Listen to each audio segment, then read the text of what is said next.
again of the story that's been told us, of the power that will hold us, of the beauty, why it matters.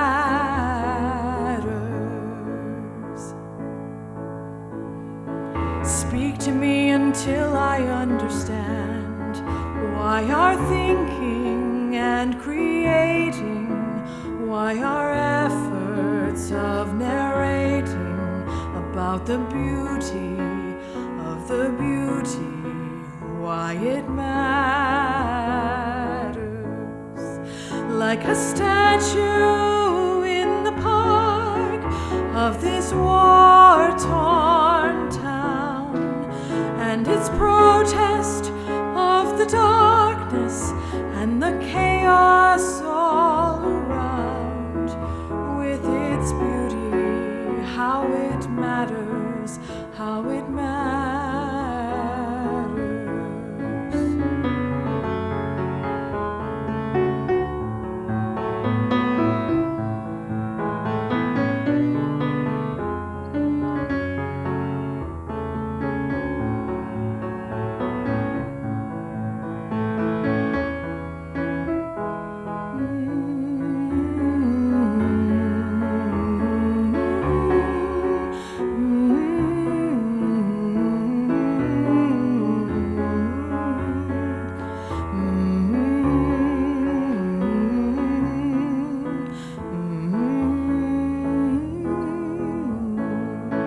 Like a statue in the park of this war-torn town, and its protest of the darkness and the chaos all around, with its beauty, how it matters, why it matters.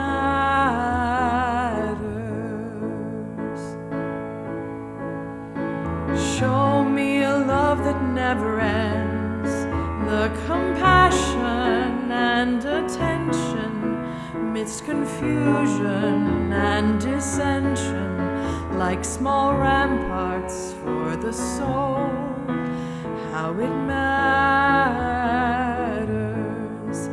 Like a single cup of water, how it matters.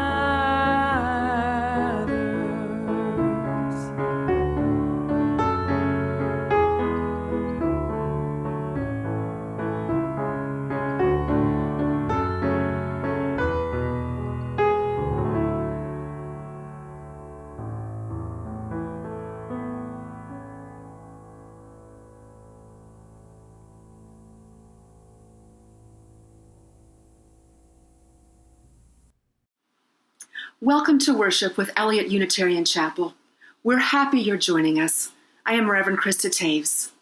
If you are new to Eliot Chapel, we are an intentional community that welcomes all races, genders, and sexual orientations. We welcome people of all creeds and beliefs, all economic circumstances, and all types of families. From these differences, we believe that we bloom and grow. If you would like to learn more about our congregation and connect with us in real time, please look for information at the end of the service. Thank you for coming. We who live in a time that is amazing, exhausting, infuriating, frightening, creative, full of grief, and full of joy, we know that what we experience matters. What others experience that is far different from what we experience matters. We come to understand that we are not in the same boat, but we are in the same storm. We come to listen with kind and keen attention. We come to offer up who we are. Come, let us worship. I now light our chalice, which is the symbol of the Unitarian Universalist faith.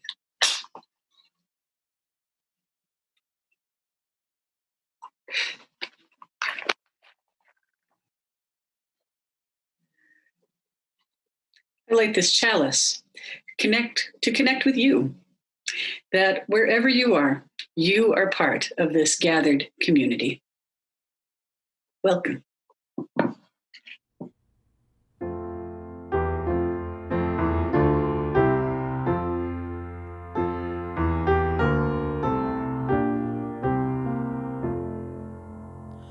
Just as long as I have breath, I must answer yes to life.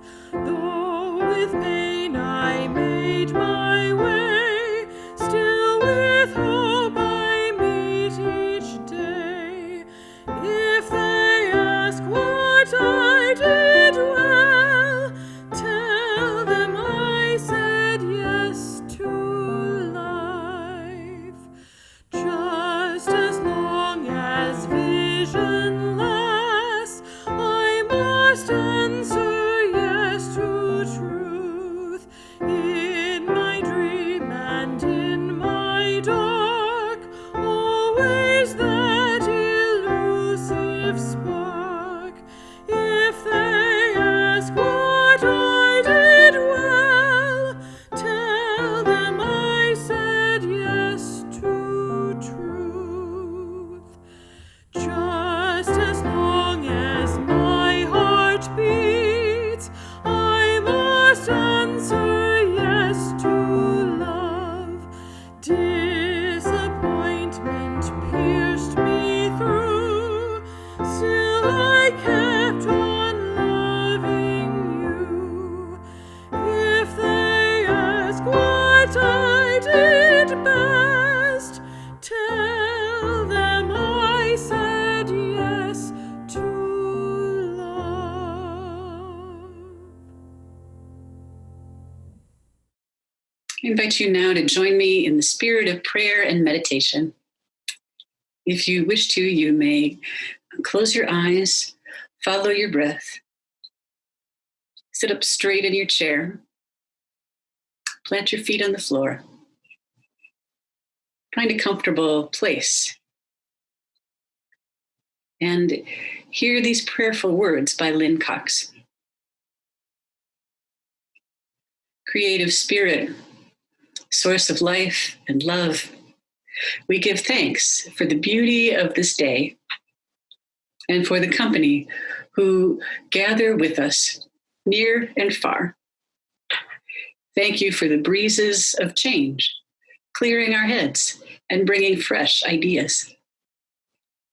May they cleanse our minds of the oppressions and the isms that divide us. Thank you for the flame of hope, the heat of righteous anger, the warmth of compassion, and the fire of commitment.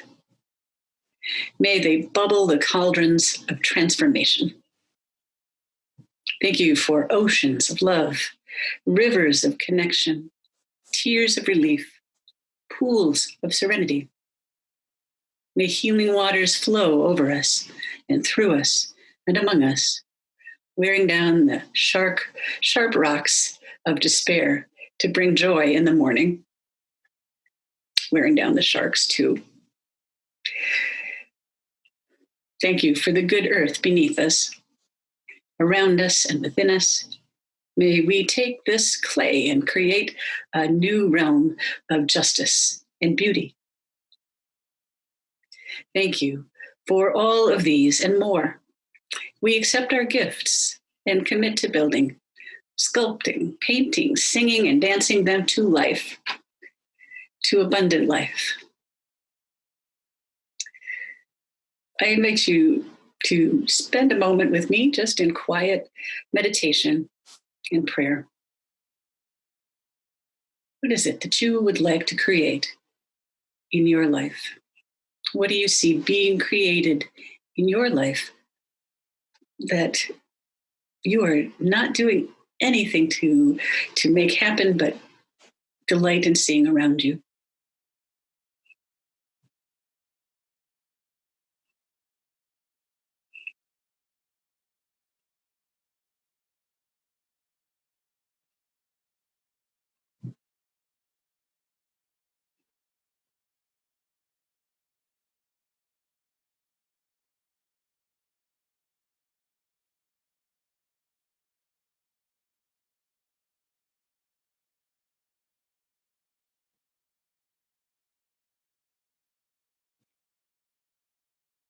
And into this shared silence, I invite you to speak the name of anyone you wish to hold up for the love and prayers of this gathered community. I lift up Jeannie Olson, who lost her son.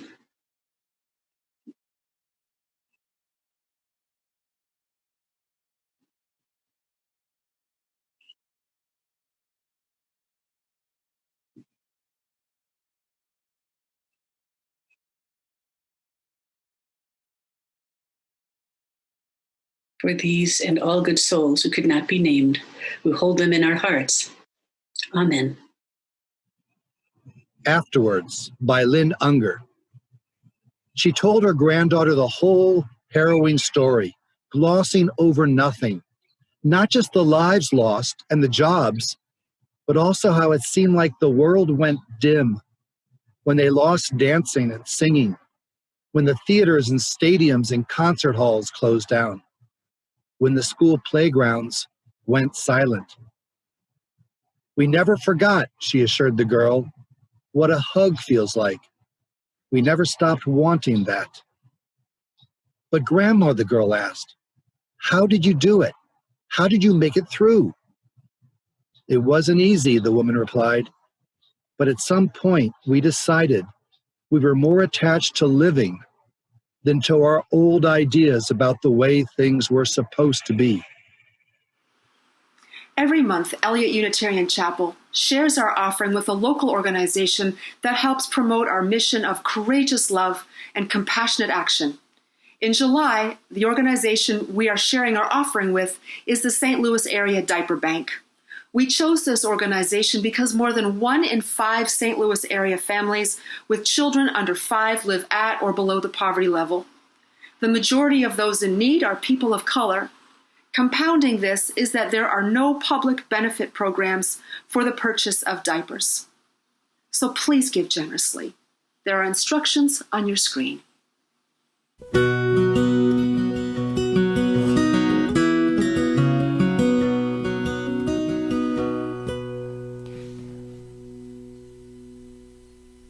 Just about 100,000 people have died from COVID-19 over the past 3 months in the United States. And every one of those people had a name, and every one of those people had stories, and every one of those people had other people who loved them and who are missing them today. I've been thinking about that. I've been thinking about how important it is that we not forget that. Back in the 1980s, during the height of the AIDS epidemic, organizers put together a giant quilt, and every panel on the quilt was made by the family or friends of someone who had died from AIDS. All of their names and something of their stories on those panels. It was a powerful memorial and reminder, and it inspired Cathy Fink to write one of the most beautiful songs that I know, which I'd like to share. It's called Names.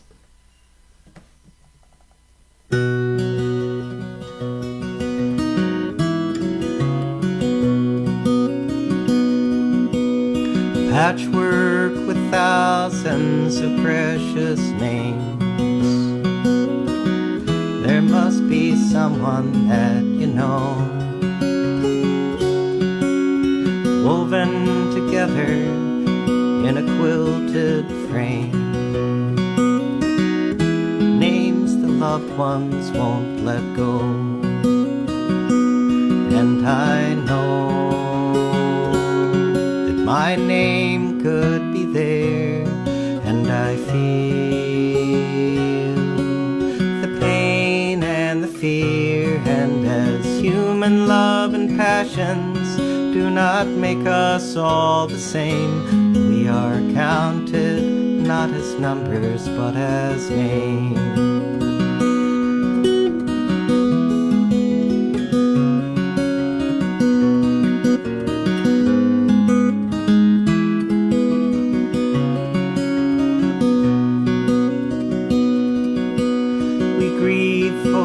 Lovers and the families,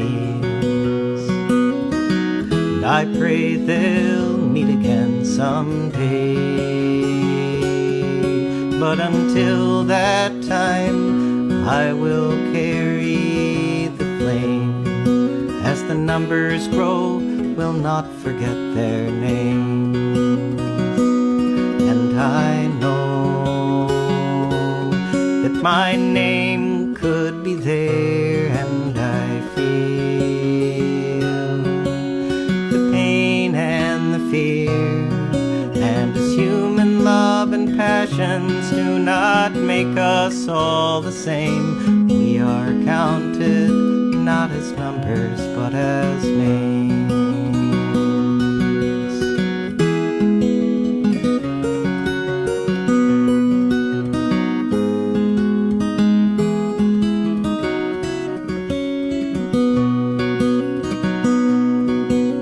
A lover, a carpenter, a father, a friend, a sister, a minister, a mom. Each quilted piece holds a memory. Each memory helps us to go on. And I know that my name could be there, and I feel the pain and the fear.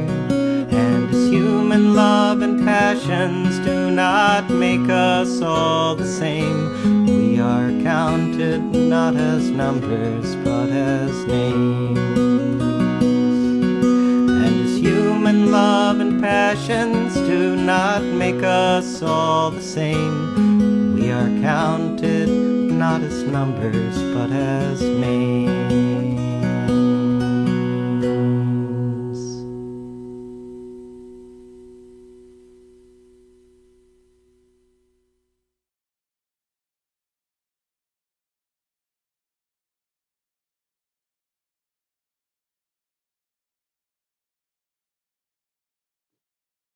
I don't know who it was, but someone said, all artists have an obligation to show what it was like to live in their time, to capture it for future generations so that they could learn and understand. Because otherwise, people won't know whether it's a poem or a piece of music, a painting, or just a photo from our cell phones. These are letters to the future. And it will matter to those who come after us. And I can attest to this because this week, my family received an amazing gift. I got a message from a relative that I didn't know that I had.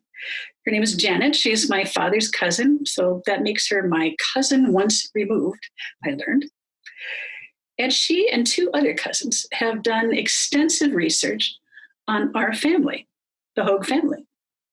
Now, my family history it has always been sort of a mystery to me. In my branch of the family, we're not so much on keeping documents and telling stories and even photographs, but they are. And with just a small amount of information, a name, a town, a country, I did a Google search, and up popped this picture. Meet my great-grandfather, John Johnson Hogue. He was born in Rue, Norway in 1861. He emigrated to Front Range, Wisconsin in 1883, and he married this woman, Lydia Hansen, born in Front Range in 1869. They had 5 children, and here they are as adults with their father in the middle. You have, on the left, you have Floyd Olaf, Elmer Linden. Those are not Norwegian names or anything, right? George Benny, the oldest, and the daughter Esther, and my grandfather, whom I did know, John Harold, on the far right. I tell you, I looked at that screen and I was speechless. I have a great-grandmother. Now, I always knew that I had a great-grandmother, but it's different when you see her looking right back at you. I have a great-grandfather. And I looked at these pictures and I thought, who are you? What were you like? I look at the old farmhouse that they were standing in front of. I look at the huge plow horses, the two paired in tandem behind my great-grandfather, John Johnson. So different from anything that I've experienced. And now I'm receiving, and we all are receiving, in installments, a few pages at a time, the family album. Now, the internet is slow in their rural town that they're sending it from. And I'm very impatient with this. I want all of it at once. I want to binge watch my family. Regardless, it is an amazing letter. It's an amazing letter from these relatives to me. And looking at their dates of birth and death, I realized they all lived through the pandemic of 1918. This epidemic was ignored in the press when it was happening and deliberately forgotten about afterwards. You can look at the Times from the New York Times from the fall of 1918, as one reporter did this week on Radiolab, and you will see giant headlines about what we now refer to as World War I, all throughout the paper. And here and there, little tiny short articles tucked on the back pages about this thing that they were calling the Spanish flu. And it was killing millions of people all over the world. They just weren't talking about it. The Wilson administration did not want to demoralize the public, apparently. Some of it was censorship of the press. Mostly, he did not want to look vulnerable to our war enemies. And interestingly, this is why it ended up being called the Spanish flu, because even though it was everywhere all around the world, it was only in Spain that the government actually admitted that they had it. So they got stuck with it. Now, some publications censored themselves for these same reasons. They didn't want to depress people. And yet it was affecting people all over the world, probably as much as the war. And including, I'm sure it affected the family of John Johnson and Lydia Hanson Hogue. They were not that different from us. And so this is one reason why art, or some form of self-expression, is so important. Isaac Dinesen once said, all things can be born. All sorrow, all suffering can be born. If you can describe it, if you can tell it as a story, if you can describe it, you can live through it. That was her idea. And a lot of you know that I am a collage artist, and making art, I will say, has truly been keeping me sane during this time. I've been trying to capture something of what I'm feeling through collage. And I know that we're not all experiencing the same thing. Some people are on the front lines. People have lost their jobs. And some of my work as an artist is trying to imagine what it's like for them. So in March, when we started lockdown, I was drawn to images, a lot of images of comfort, mothers and children. I wanted to do a lot of mothers and children. And, I often only do silhouettes and not facial features. This kind of comes from necessity. I can't draw very well. But in this first image, I wanted to be specific. You see, as you know, egged on by our president, Americans have been blaming China for the virus and committing hate crimes against Chinese and Chinese Americans. And lots of Chinese mothers, I imagine, are comforting their children. So I wanted this mother and child to look very Chinese. I used papers from a kit to celebrate Chinese New Year. I know that red is a lucky color, and the characters that I chose mean protection. So I mean this picture as sort of a blessing on Chinese people and a commitment to help protect them or to stand with them as they protect themselves. Now, the virus started hitting all over the world at different times. We watched it happening in Italy, and then we saw it in Seattle and New York before it really showed up in force here in the Midwest. So I kept having this feeling of something coming towards us. And so I was drawn to images of waiting or suspense.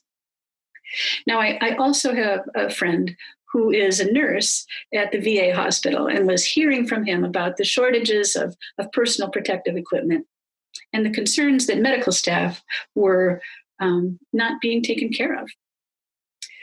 And so I started Googling images, and I was very moved by all the photographs that I was seeing of doctors and nurses. Here's a draft of a collage based on one. So I've put together a collection for you. Some of these pieces are mine. Some come from artists who share their work online. Some are just photographs from my cell phone and from others. And I asked for submissions of art that express something about what it's like to be alive during the pandemic and during these uprisings and protests. I imagine these images as answers to some of the questions that we will be asked in the future by people who are not here now.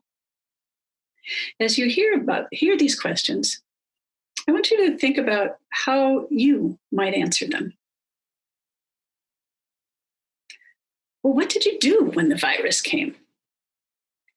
There was something called shelter in place or quarantine. Sometimes we called it lockdown. And if your job or your business was not considered essential, you had to close it or stay home from work and not work. Some people could work from home, but millions of people couldn't, and they lost their jobs.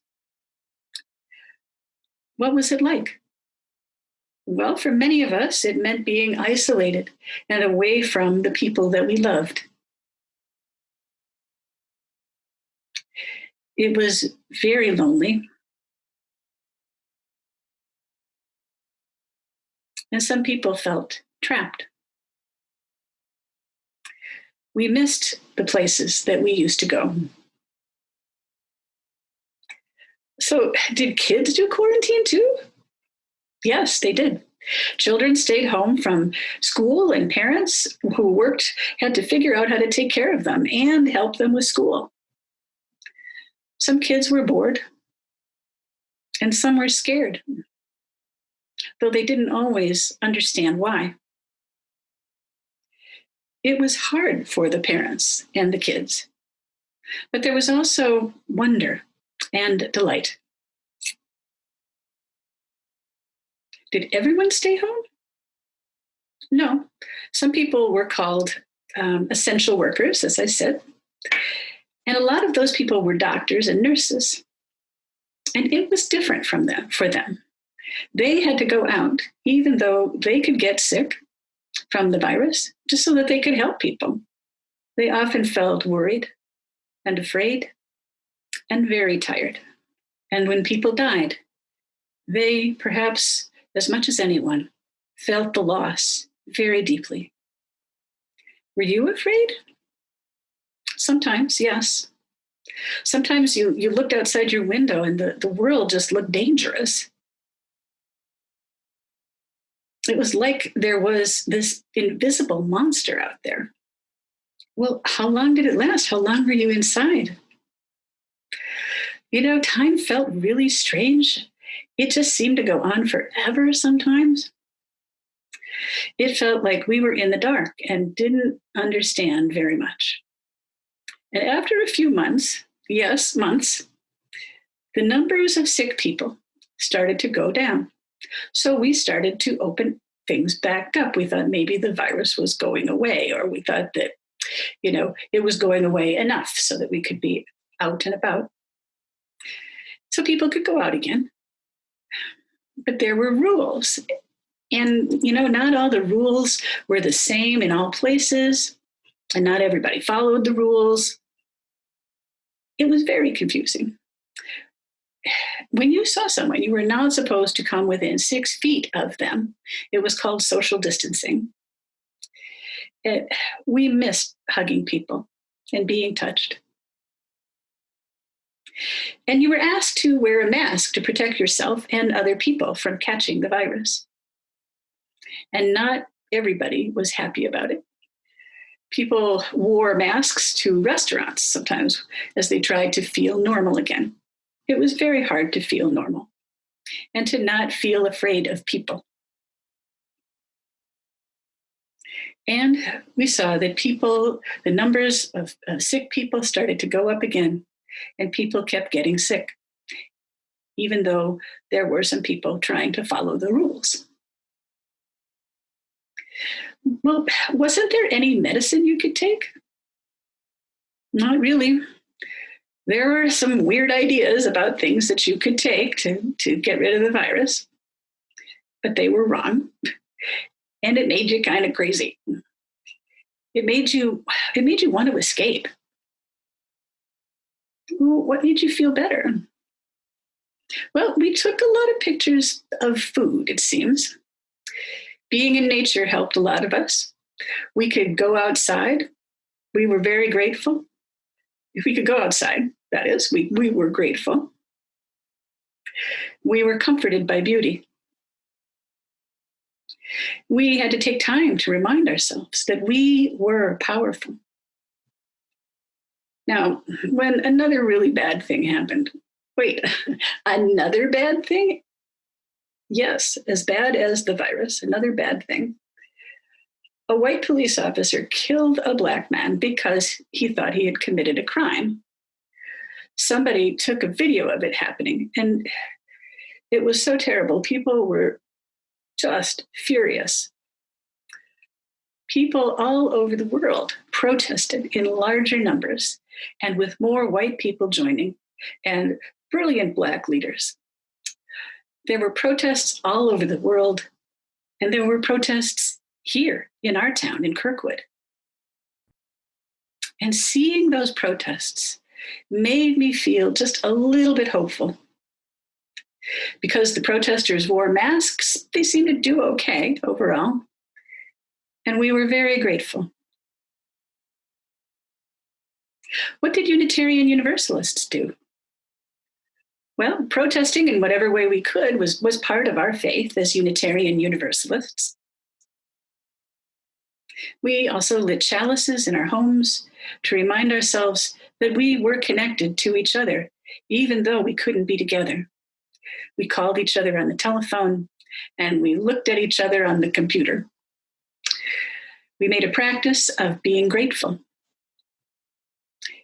And probably the most important thing, we helped each other to keep hopeful and to not give up. Not ever. Amen.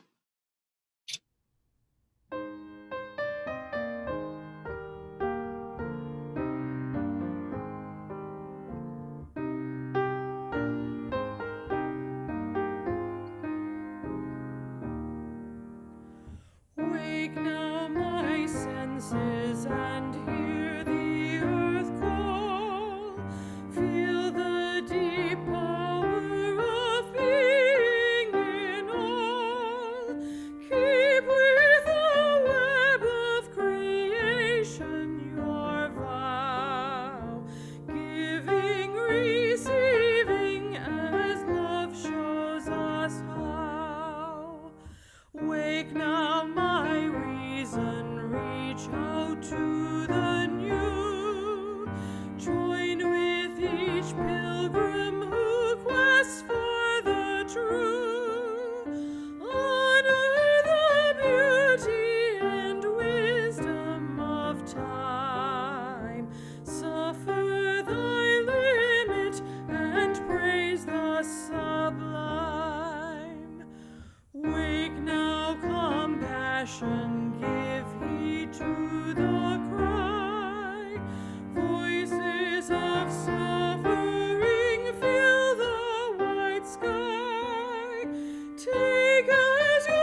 Now may the love which overcomes all difficulties, which heals all wounds, which reconciles all who are separated, which puts to flight all fears, be in us and among us now and always.